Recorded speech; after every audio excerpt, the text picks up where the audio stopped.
మనిషికి ఇతర ప్రాణికోటికి ప్రకృతి దాన్ని కలిపి రెండు కదా. మన చుట్టూ ఒక ప్రకృతి ఉంది, విశాలమైనటువంటి ప్రపంచం. ఈ ముక్తి దేవుడు ఇది కావాలా వద్దా అనేది వాడి చాయిస్. అది ఎలాగో వచ్చేదో వస్తుంది, ఎప్పుడు వస్తుందో మనకు తెలియదు. వచ్చినప్పుడు ఎవరు దాన్ని ఆపలేరు, రానప్పుడు ఎవరు దాన్ని నిర్బంధించలేరు. దానికంటే మనకి ప్రధానంగా ముందు చూసుకోవలసింది మన చుట్టూ ఉండేటటువంటి ఈ ప్రకృతి పాడవకూడదు. మన చుట్టూ ఉండేటటువంటి ప్రాణికోటితో మనం బతుకుతున్నాం, అంచేత వాటిని మనం నాశనం చేసుకోవాలి. అలాంటి ప్రాణికోటిలో మనుషులు మనం కూడా బాగుండాలని మనం అనుకుంటాం. తనకు మారిన ధర్మం పనికిరాదు అంటారు కదా. అంచేత మన మనుషుల్ని మనం మర్చిపోకలేదు. కానీ ఇన్ని రకాల ఉపద్రవాలకి కారణం మనిషే. ఇది మనం మర్చిపోకూడదు. అందుచేత మనుషుల మధ్య కూడా మనం కలయిక కోసం ప్రయత్నం చేయాలి. దానికోసం ఆ 2 సూత్రాలు పెట్టారు. ఇందాక నేను చెప్పాను, శరీరం అంగాలు వేరే. ఏ అంగం తన పని పని చేసుకుంది, మరొక అంగం పనిని తను తీసుకొని మరొక అంగాన్ని డిస్టర్బ్ చేయదు, అతిక్రమించదు, ఆక్రమించదు, అణచాలని ప్రయత్నించదు. కానీ దానికి కష్టం వస్తే అన్నీ కలిసి స్పందిస్తాయి. ఇది మన దేహపు మెకానిజం, మనందరం చూసుకుంటే. అలా ఎక్కడైనా ఆక్రమించే ప్రయత్నం చేస్తే ఎంత ఉపద్రవమో ఎప్పుడు అనుకుంటుంటాం. సారి ముక్కుకి కోపం వచ్చింది కదా, అన్నీ నువ్వే తాగుతావేమో, అన్నీ నువ్వే తింటానే, వాసన చూసి మంచిగా కాదు చెప్పాల్సింది మేము, తేవాల్సిన చేతిలో మేము, నడవాల్సిన కాళ్ళ మేము, శుభ్రంగా తినేది మాత్రం నువ్వే తింటావు. ముక్కు కోపం వచ్చిందిగా, నువ్వు తింటా ఏమంటావే, అన్నీ నువ్వే తాగాలా, అన్నీ నువ్వే తినాలా, మేము కూడా కాస్త తినకూడదా? ఇలా ఎప్పుడైనా ముక్కు కోపం వచ్చిందనుకోండి, ముక్కు కూడా తినాలనుకుంది అనుకోండి, అప్పుడు దాని కోరిక తీర్చేవాడు ఎవరు తెలుసు? హాస్పిటల్లో బెడ్ మీద పడుకోబెట్టి 2 ముక్కులు బయటకు పెట్టి నోరు మింగడానికి అవకాశం లేకపోతే అప్పుడు దాంట్లో వచ్చి లోపలికి ఏ ఫ్లూయిడ్స్ను అందిస్తుంటారో అలాగా హాస్పిటల్స్ సపోర్ట్ చేస్తాయి. అది అలాంటి స్థితి మనం కోరుకోకూడదు. ఏ అవయవం దాని పనికి అది సవ్యంగా చేయాలి, మిగతా దానికి తన ముందు తోడ్పాటుని ఇవ్వాలి. ఇది శరీరంలో ఉండే మెకానిజం కదా. అట్లానే స్వీయ ఆరాధన, నువ్వు ఎక్కడ పుట్టావో ఎలా పుట్టావో నీ ఇష్టం కాదు వచ్చింది, దాన్ని నువ్వు గర్వంగా భావించు, ఆదరించు, దాన్ని ఆరాధన చేసుకో. నీది కానివి నీ చుట్టూ ఉండే సమాజంలో మనుషుల్లో ఎన్నో రకాలు ఉన్నాయి. వాటిని చూసి ఈర్ష్యపడదు, అసూయపడదు, ద్వేషించదు, అణచే ప్రయత్నం, మార్చే ప్రయత్నం చేస్తూ నీ వంతు చేయగలిగిన తోడ్పాటు సహాయం చేసి కష్ట సుఖాలతో భాగస్వామి కా. మంచిదే అవునా? దీనిని మనం సూత్రబద్ధం చేసుకుని స్వీయ ఆరాధన. నా తల్లి తల్లిని నేను ఆరాధించను, కానీ నీ తల్లిని నేను అవమానించను, నీ తల్లిని నేను చిన్న చూపు చూడను, నీ తల్లిని నేను గౌరవిస్తాను. నా తల్లిని కూడా చూడటానే గౌరవించాలి. నీ తల్లి చదువున్నా చదువు లేకున్నా, వయసున్నా లేకున్నా, నీ తల్లికి దైవం లేదు. నా తల్లి కలిగిన దైవం నాకు లేదు. నా తల్లిని నేను ఎట్లా పూజిస్తాను, నీ తల్లిని కూడా నువ్వు అట్లానే పూజించవలే. ఇది నేను కోరాలి, నువ్వు కూడా అది కోరాలి. మన ఇద్దరం కలిసి మనకి బతుకు ఇచ్చేటటువంటి ఈ భూమి అనే తల్లి విషయంలో మనం కృతజ్ఞతను చూపించాలి. ఈ సమాజం అనేటటువంటి తల్లి విషయంలో మన శ్రద్ధని చూపించాలి. ఇదే మన సూత్రంలో చెప్పుకుంటే స్వీయ ఆరాధన. నాకు సంబంధించిన తల్లిని నేను ఆరాధిస్తాను. నాకు సంబంధించని మిగిలిన తల్లులని నేను ఆదరిస్తాను, గౌరవిస్తాను. ఉదాహరణ కోసం చెప్పాను నేను తల్లి అని. తండ్రి అయినా, జన్మమైన, జాతి అయినా, ధర్మమైన, కులమైన, మతమైన, మీరేదో దానిలో చక్కగా గర్వంగా భావించు, ఆరాధించు. ఇది ఏది కాదో దానిని ఎప్పుడు కూడా ధృవీకరించకు, దానిని అవమానించు, గౌరవించు.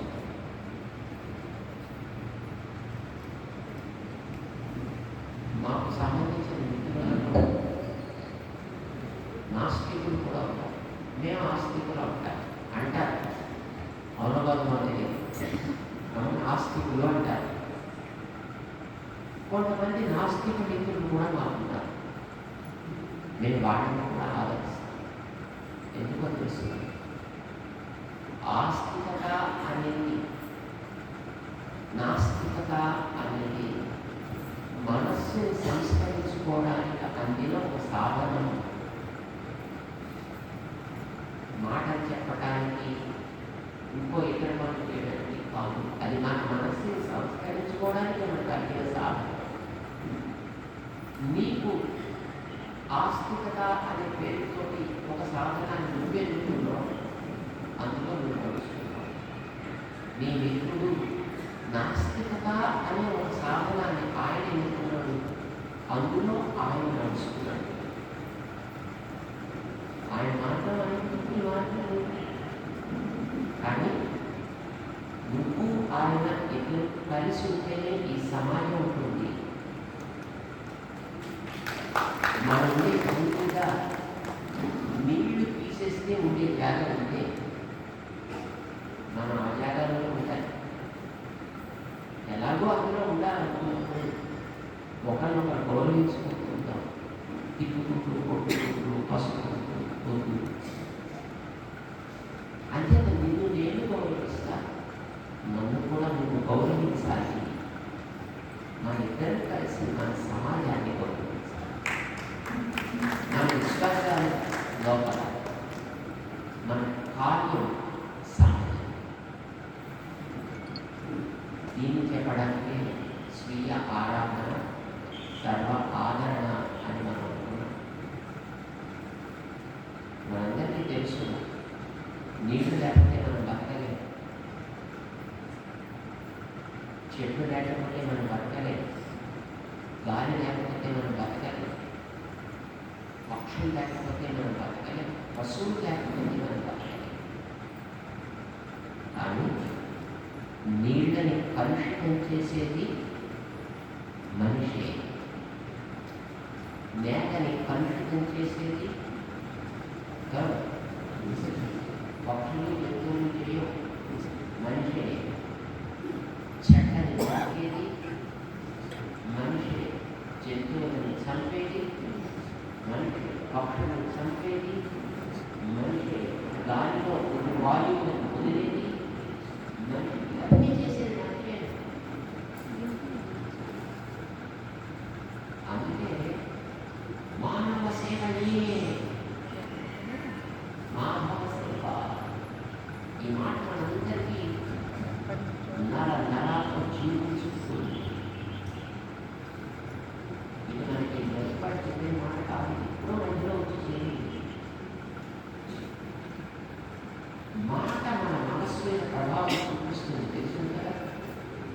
ఏంటి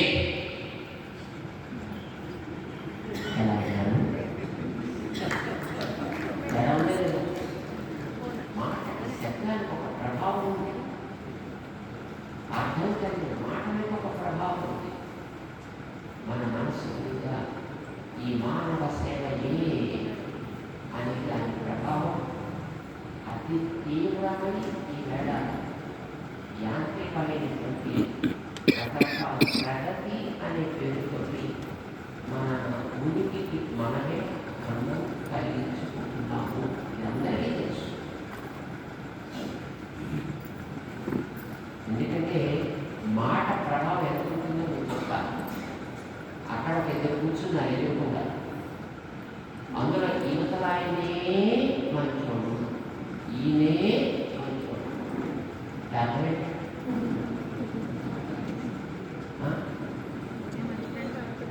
అని అన్నానని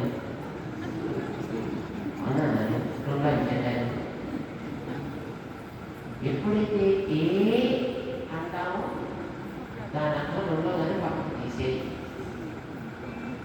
అట్లానే ఈ ప్రపంచంలో మనిషి, జంతు, పక్షి, చెట్టు, నేల, నీరు, గాలి ఇన్ని ఉంటుంటే మానవ సేవ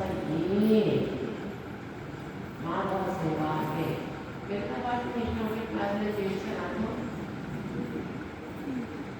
ఇది తెలియకుండా మనిషి మీద ప్రభావాన్ని చూపించి ఈవేళ ఎన్ని దారుణానికి దారి తీస్తుందో మనం చెప్పడం మీ అందరికీ తెలుసు. మనం తాగే పాలు అమోనియాతో కలిసి వస్తాయి.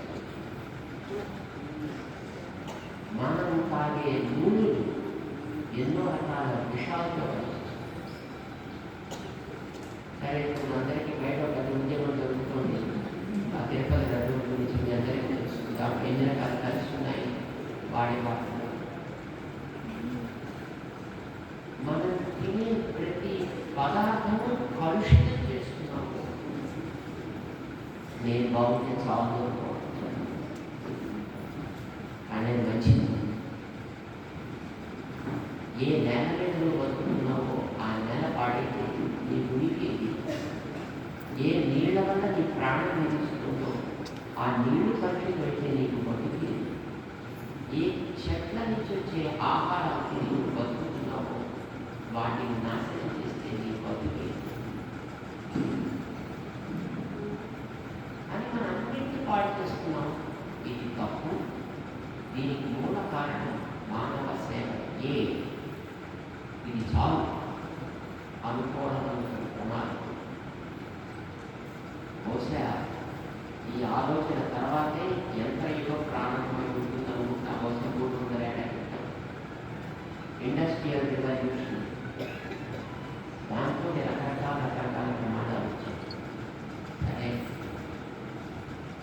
మనం దృష్టి వాటిని ఆక్షేపించడం కాదు, మనని మనం ఎట్లా బాగుంటాం. మనం ఒకటే ప్రపంచంలో బాగుంటే చాలు. మనకి జ్ఞాపకం, గోదావరి తీరంలో ఒక ఇల్లు పట్టుకుని చూడడానికి మీరు రెండు ఏళ్ళు కొండలు తీసుకెళ్ళారు. ఆ ఇల్లు నేల నుంచి సుమారు 10 అడుగుల ఎత్తులో పెట్టాడు. నేల నుంచి 10 అడుగుల ఎత్తులో. అది చూసిన తర్వాత నేను అడిగాను, అలా ఎత్తులో పట్టుకున్నాను ఇంటిని, ఆ 10 అడుగులు ఎత్తు లేని కింద ఏదైనా రూమ్స్ సెల్లార్స్ పెట్టడం పెట్టావా? లేదు స్వామి, పూర్తిగా సాలిడ్ అంతా ఒక మూసేసి కట్టానండి. అవి బాబు ఎంత కష్టపడ్డా, ఏంటి ఎంత ఖర్చు పెట్టారు ఎందుకు అని అడిగాను. చెప్పిన సమాధానం చాలా ఆశ్చర్యం వేసింది. స్వామి, గోదావరి అప్పట్లో చూడు కదా, గోదావరి ఎంత వచ్చింది, ఊళ్ళో ఎంత నీళ్లు నిండినా మా ఇంట్లో నీళ్ళు రావు. అందుకోసం 10 రోజులు ఎత్తు నీటి పెట్టారు నీళ్ళు. మాకు నవ్వు వచ్చింది. ఊళ్ళో అంతా వచ్చి మునిగిపోయినా మునగకుండా ఉండాలి నీళ్ళు అనుకుని ఒక్కడి దగ్గర ఉండేది. అంత నీళ్ళు వచ్చి ఊరంతా పోయిన తర్వాత నువ్వు ఒక్కడి నుండి ఏం చేస్తావా? ఇంకే అందరితో కలిసి ఉండాలి, పోతే అందరితో కలిసి పోవాలి. ఊరంతా పోయిన తర్వాత నువ్వు ఒక్కడే పోతే ఏం చేసేది? ఆలోచన వ్యక్తిలో ఏ తీవ్ర రూపాన్ని దాచుతుందో అనేది మీకు ఒక ఉదాహరణ కోసం చెప్తున్నాను. మేడ మనం ఒక్కడే ఉండాలి అనుకోవడం కలదు, మానవులు ఒక్కడే ఉండాలనుకోవడం కూడా కలదు. మనకు చెట్లు ఉంటేనే మనం బతుకుతాం, నీళ్లు బాగుంటేనే మనం బతుకుతాం, నేల బాగుంటేనే మనం బతుకుతాం, గాలి బాగుంటేనే మనం బతుకుతాం. ఇవన్నీ బాగుంటే మనం బతుకుతాం. అందుకే నీకు మానవుడు అని వాడు ఉన్నాడని అనిపిస్తే ఆ మానవుడు అంతటా నిండి ఉంటాడు. ఈ ప్రపంచం అంతా ఆయన శరీరమే. నీకు నిజంగా దేవుడి మీద ప్రేమ ఉంటే ఈ ప్రపంచంలో ప్రతి అణువు ఆయన శరీరం అని గుర్తుపెట్టుకుని ప్రతి అణువుని ప్రేమించగల, ప్రతి అణువుని బాగుండాలని కోరుకో. అందుకోసమనే ఆ దేవుడు మానవుడు అని అనుకుంటే, ఎందుకంటే సార్ మానవ సేవయే మానవ సేవ అంటూ ఏదో మానవుడు పట్టించేదంట. మానవ సేవ అనే భావనతో సర్వప్రాణి సేవ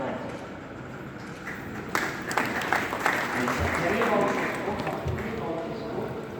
క్రిమి కీటకాలు కూడా బాగుండాలి. మీ అందరికీ తెలుసు అనుకుంటా, ఒక కాయ పండవాలంటే బ్యాక్టీరియా కావాలి, బ్యాక్టీరియా కూడా బాగుంటుంది. పాలు పెరుగు అవ్వాలంటే బ్యాక్టీరియా కావాలి, బ్యాక్టీరియా కూడా బాగుంటుంది. నీ బతుకి ఎంతవరకు అవసరమో అంతవరకు మాత్రమే. ఎలాగో తప్పదు, కొంత ఎక్స్ప్లాయిటేషన్ పెట్టాలి. ఎలాగో తప్పదు, ప్రతి ప్రాణికి బతుకు కోసం. దాటి మనం మిగతా వాటిని హింసించద్దు, నాశించద్దు. కదా, మనం ప్రకృతిని ప్రేమిద్దాం, ఇతర ప్రాణికోటిని ప్రేమిద్దాం, వాటిని బాగుండేట్టు చేసుకుందాం. బాగుండేట్టు చేసుకోవడం అంటే వాటిని మనం ఎత్తెక్కించుకోవడమే కాదు, వాటి స్థితులలో అవి మంచిగా ఉండగలిగేటట్టుగా చేద్దాం. అదే నిజమైన సేవ అంటే కదా. ముక్కుని ముక్కుగా ఉంచితేనే నీకు నిజమైన సేవ ఉంటుంది. లేదంటే ఇదంతా చాలా ఇరుకుగా ఉంటుంది ముక్కుకి, నేను ముక్కుని తీసి వీటి మీద పెడతాను అంటే అది పద్ధతి కాదు కదా. అంటే సేవ చేయడం అంటే ఏది ఎలా ఉండాలో అది అలా ఉండగలిగేటువంటి వాతావరణాన్ని తయారు చేయగలగడం. అది ప్రేమతో, భక్తితో, ఆరాధన భావంతో చేస్తే దాని పేరే సంకీర్తన.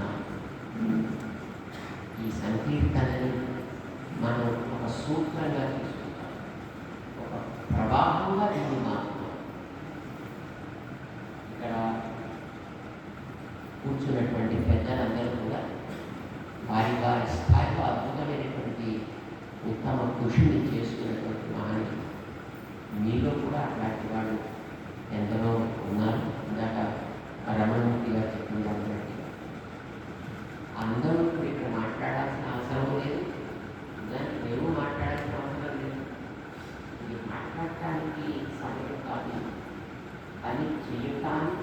ఉద్యమించడానికి సమయం. మన స్థాయిలో మనం ఉద్యమిద్దాం. ఒక ప్రణాళిక, ఒక పద్ధతి మనం ఏర్పాటు చేస్తున్నాం. మనందరం ఒక సమూహము అని అనుకుంటున్నాం సరికాదు. ఒక సమూహంలో ఉండేటప్పుడు ఒకరినొకరు అర్థం చేసుకోవడం, ఒకరికొకరు వ్యవహారాలు జరిగేటప్పుడు ఇబ్బందికరం కాకుండా బాధ కలగకుండా ఎక్కడెక్కడ మనం కొంచెం వెనక్కి తీసుకోగలిగితే వాటిని వెనక్కి తీసుకోగలిగాం, ఎక్కడ మనం ముందుకు వెళ్ళగలిగితే అక్కడ ముందుకు వెళ్ళగలిగాం అనేది కూడా ఒక బాధ్యత ఉంటుంది మనకందరికీ. అది మనం ఇది ఒక ఉద్యమం, ఇది కేవలం ఒక కళ కాదు. కళ అనేది సరదాగా చేసేది, ఉద్యమం అనేది మన జీవనం కోసం చేసేది, మన బ్రతుకు కోసం చేసేది. ఇప్పుడు మనం సాధించాలనుకునే ఈ సంకీర్తన మహోద్యమం ఈ జాతి యొక్క భవిష్యత్తు కోసం, ఈ సమాజం యొక్క ఉనికిని నిలబెట్టుకోవడం కోసం మనం చేసుకునే కార్యక్రమం. ఇందులో మనకి రాజకీయాలు ప్రమేయం లేదు, కులాల ప్రమేయం లేదు, ఆస్తులు అంతస్తుల ప్రమేయం లేదు, ప్రతిష్ట గౌరవాలు అనేటువంటి అవసరం కాదు. మహోద్యమ నాయకుడు ఒక ఆయన మన ఎదురుగా కూర్చున్నాడు. ఆయన ఎక్కడ వేదికని కల్పించాలనుకోలేదు, అప్పుడు ఆడియన్స్లో కూర్చున్నాడు. మనం ముందు కనిపించాలి అనే తపన మనకు అక్కర్లేదు. అవసరమైతే వెనక ఉండి ఎంత సమర్థవంతంగా నడిపించగలము. ఒకవేళ ఎవరికైనా కాస్త అయ్యో నేను కనిపించాలని తపన ఉంటే నేను కనిపించు అని వాళ్ళని మనం తృప్తిపరిచైనా జరపవలసినటువంటి ఒక సంకీర్తన ప్రవాహ ఉద్యమాన్ని ఎంత చక్కగా క్రమ పద్ధతిలో ముందుకు తీసుకెళ్ళగలము అనేదాన్ని మనం ఆలోచన చేసి దానికి ఒక కార్యరూపాన్ని ఇస్తూ ముందుకు నడుస్తాం. మన పెద్దలు ఉన్నారు కూడా, మహానుభావులు మనందరినీ ఇక్కడికి తీసుకొచ్చి చేర్చినటువంటి వారు దీనికి ఒక రూపురేఖ విన్యాసాన్ని చేస్తారు, మనకి అందిస్తారు. ఆ ప్రకారం మనం ముందుకి అడుగు పెడతామా?